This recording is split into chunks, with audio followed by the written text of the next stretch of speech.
So here at Disney's Animal Kingdom, we have over 200 species of animals, and less than half of those actually live in Kilimanjaro safaris. I feel it is really important for people to take their time. As guests enter into Disney's Animal Kingdom, they're immersed into nature, and immediately you might find animals that you had no idea were living here.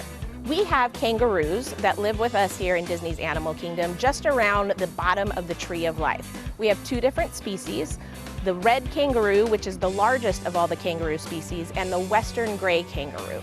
Something that's really fun to learn about kangaroos is that you can call the males boomers and the females flyers. The males do these huge hops, kind of like a big boom. It's really fun to watch, and I highly recommend asking any wilderness explorer or cast member you might see to get more fun facts about them. We have the largest of all anteater species here, the giant anteater. One of the things I love to share with guests is that if you're not seeing a lot of activity in their habitat, look closer to the front. You might see them curled up, all comfy and taking a nap.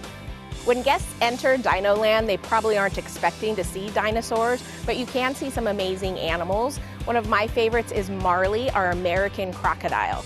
He's been here for over 20 years and he's doing really well. And something I find so great about him is not many people are going to think that he can be trained. But the trainers, instead of going into his habitat to have him shift off to clean, have trained him to listen for a bell, and he comes off all by himself. He's really amazing. Naked mole rats are a very unique species, and you can find them on the Gorilla Falls Exploration Trail in Africa. I really think that they're one of the strangest and coolest animals I've ever been able to work with. They literally are not naked. They do have really fine hairs that work a little bit like cat whiskers to help them to feel their environment.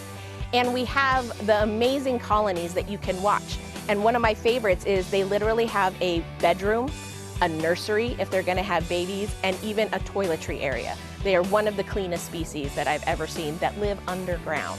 Rafiki's Planet Watch is one of my favorite areas in all of Disney's Animal Kingdom. I like to call it the diamond in the rough that not as many people know is here in the park. You do need to take the train from Africa all the way up to Conservation Station, which is a really fun ride because you might see some backstage areas that not everybody knows are available to see as well. And once you get here, you walk this beautiful trail and get to where you can see our affection section, where we have a cow, donkeys, sheep, goats, and a couple pigs that love to rule the barnyard. If you're looking for a unique animal that you might not expect to see at Disney's Animal Kingdom, I recommend looking for Bruce. He's our Peruvian shark catfish. He's definitely not a shark, even though he may have been named after a very famous one. He is more of a catfish. And something that is amazing, just like Marley the crocodile, he is trained by his trainers so that he can be fed daily, as well as taken measurements, weights if he needs to, and his general care. So if you're ever looking for something fun, I highly recommend trying to see if they're doing training with Bruce.